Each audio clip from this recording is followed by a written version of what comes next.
Rape अपने आप में एक संगीन मैटर है। ऊपर से गैंग रेप करना, गैंग रेप करके बेरहमी से मार देना बच्चियों को, कहाँ से आता होगा इतना कॉन्फिडेंस। अरे रेप हो गया, चलो किसी ने कर दिया, अब उस हैवान को बचाने के पीछे क्यों पड़े हैं?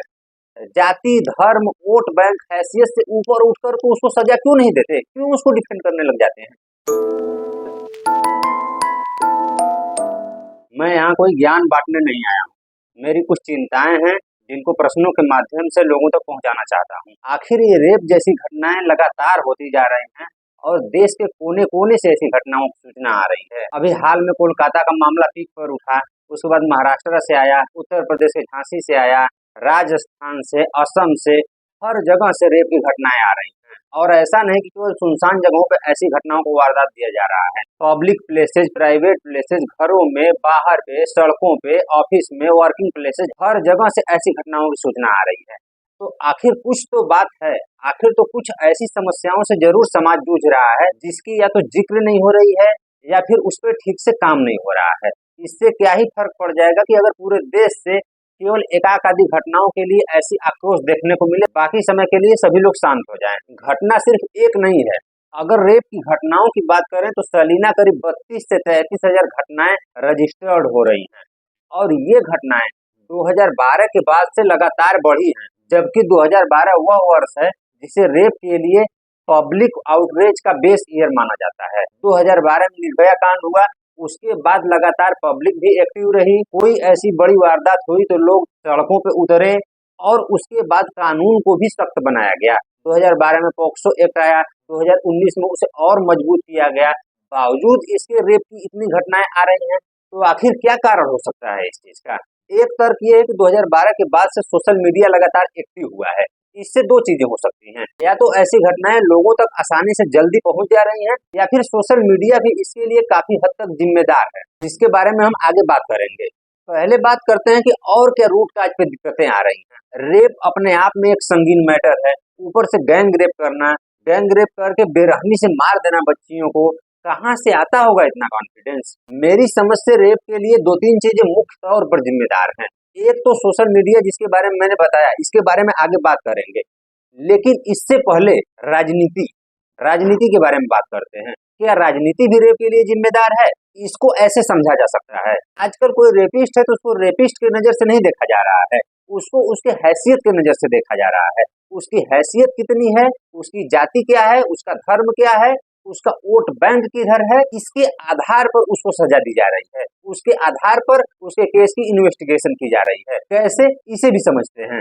पहली बात ये कि मान लेते हैं कोई रेप की घटना हुई, तो ऐसा नहीं है कि तुरंत उसकी FIR लिख दिया जाएगा, तुरंत इन्वेस्टिगेशन होगा, तुरंत उसको सजा दिया जाएगा। नहीं, पहले रेप की हैसियत देखी जाएगी, पहले उसका जाति धर्म देखा जाएगा। अगर रेपिस्ट कोई रसूख वाला है, सत्तारूढ़ पार्टी का वोट बैंक है, तो बहुत सारे मामलों में तो केस दर्ज ही नहीं किया जाएगा।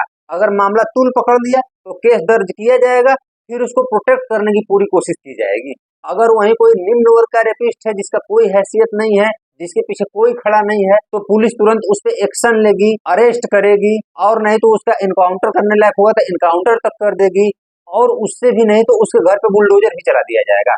लेकिन अगर कोई रसूख वाला व्यक्ति है तो वही सिस्टम उसको प्रोटेक्ट करने में लग जाएगा। आज का ट्रेंड ये चल रहा है। तो ऐसी चीजों से हम क्या एग्जाम्पल सेट कर रहे हैं, हम समाज में कौन सा कल्चर डेवलप कर रहे हैं? उदाहरण के तौर पर देखें तो ब्रिजभूषण सिंह, देश की सबसे ताकतवर महिलाएं, जो रेसलिंग में पूरे दुनिया में भारत का नाम रोशन की, वो महीनों तक धरना पर बैठी रही, फिर भी इस केस में त्वरित कार्रवाई नहीं की गई। आखिर इन लोगों को किसका संरक्षण प्राप्त है? हम क्या एग्जाम्पल सेट कर रहे हैं?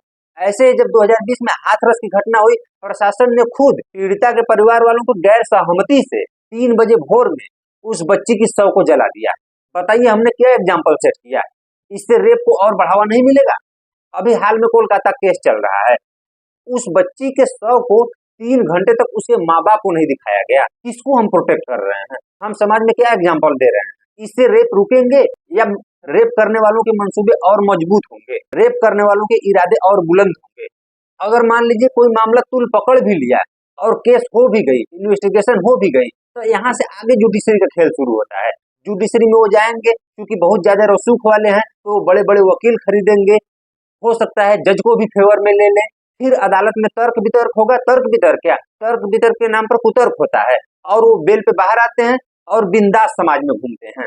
अब खुद बताइए कि जिस समाज में ऐसे रेपिस्ट बिंदास घूम रहे हैं वो समाज बच्चियों के लिए कितना सुरक्षित है।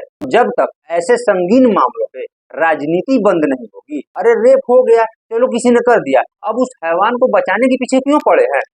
जाति, धर्म, वोट बैंक, हैसियत से ऊपर उठकर तो उसको सजा क्यों नहीं देते? क्यों उसको डिफेंड करने लग जाते हैं? और कहने को ये मुहिम चला रखे हैं कि बच्चियों को पढ़ने दो, बाहर निकलने दो, काम करने दो। घर वालों को कैसे विश्वास होगा? परिजन कैसे आश्वस्त होंगे कि उनकी बच्चियां सुरक्षित हैं? कैसे उन्हें बाहर निकलने देंगे? जब तक हम जाति, धर्म, हैसियत, वोट बैंक से ऊपर उठकर रेपिस्टों को सजा नहीं देंगे, अपराधियों को सजा नहीं देंगे। और दूसरा सबसे बड़ा जिम्मेदार मेरी नजर में इस समय सोशल मीडिया और सिनेमा है। मैंने शुरू में कहा था कि 2012 से रेप की संख्या बढ़ी है, तो शायद सोशल मीडिया और सिनेमा भी उसके लिए जिम्मेदार है, क्योंकि 2012 के बाद से ही फिल्में एडल्ट टाइप की बनने लग गई। फिल्मों में गालियों को इंट्रोड्यूस किया जाने लग गया, डायलॉग को अट्रैक्टिव और दिलचस्प बनाने के लिए गालियों का इस्तेमाल किए जाने लगा। क्या इससे रेप कल्चर डेवलप नहीं होता है? क्या इससे लोगों की मानसिकता पर फर्क नहीं पड़ता है? और सोशल मीडिया जहाँ पे ऐसे ऐसे अश्लील कंटेंट आ रहे हैं और युवा बेरोजगार है, टाइम पास के लिए सोशल मीडिया पे जा रहा है और दिन रात वैसे ही अश्लील कंटेंट देख रहा है, उसके दिमाग में किस प्रकार की छवि बनेगी? उसका दिमाग किस प्रकार से विकसित होगा? कई लोग इस बात पे सवाल उठाते हैं कि मान लो कोई सोशल मीडिया पे अश्लील कंटेंट देख लिया या कोई लड़की रिवीलिंग कपड़े पहन ली है, तो क्या उसका रेप हो जाना चाहिए? बात सही है, उसका रेप नहीं होना चाहिए, लेकिन इस बात को सिर्फ इतना ही कहकर नहीं टाला जा सकता। इससे फर्क पड़ रहा है। अगर आप इतना ही कहकर इस बात को टाल रहे हैं तो वास्तव में आप रेप के अगेंस्ट नहीं है, रेप के फेवर में काम कर रहे हैं, क्योंकि सच में इससे फर्क पड़ रहा है। क्योंकि अगर कोई लड़की रिवीलिंग कपड़े नहीं भी पहनी है, जैसे कोलकाता केस में हुआ, तो युवा जो है दिन रात जो अश्लील कंटेंट देख रहे हैं, उनके दिमाग में वैसी चीजें चल रही हैं, कहाँ से सुरक्षित है लड़कियां, भले वो रिवीलिंग कपड़े पहनी हो या नहीं पहनी हो। तो ये जो रेप कल्चर डेवलप किया जा रहा है, इसको रोकने की जरूरत है। इस पर सरकार को कदम उठाने की जरूरत है, इस पर कानून बनाने की जरूरत है। और कानून बनाने वालों को भी क्या बात करें, हमारे संसद में 150 के लगभग ऐसे एमपीज हैं जिनपे औरतों के अगेंस्ट क्राइम के आरोप चल रहे हैं। क्या उम्मीद करेंगे इनसे कि ये कौन सा कानून बनाएंगे? लेकिन चाहे कुछ भी हो, रेप सच में रोकना है तो इन रूट काज पे काम करना होगा, इस पे बात करनी होगी, इसका जिक्र करना होगा, इसके लिए कानून बनाना होगा। नहीं तो एक बार रेप हुआ, पब्लिक आउटरेज हुआ, इन्वेस्टिगेशन हुआ, आरोपी पकड़ा गया, फिर लोग भूल गए। क्या इस बात की गवाही है कि अब दोबारा रेप नहीं होगा? होगा, क्योंकि इसके रूट काज पर ही काम नहीं किया जा रहा है।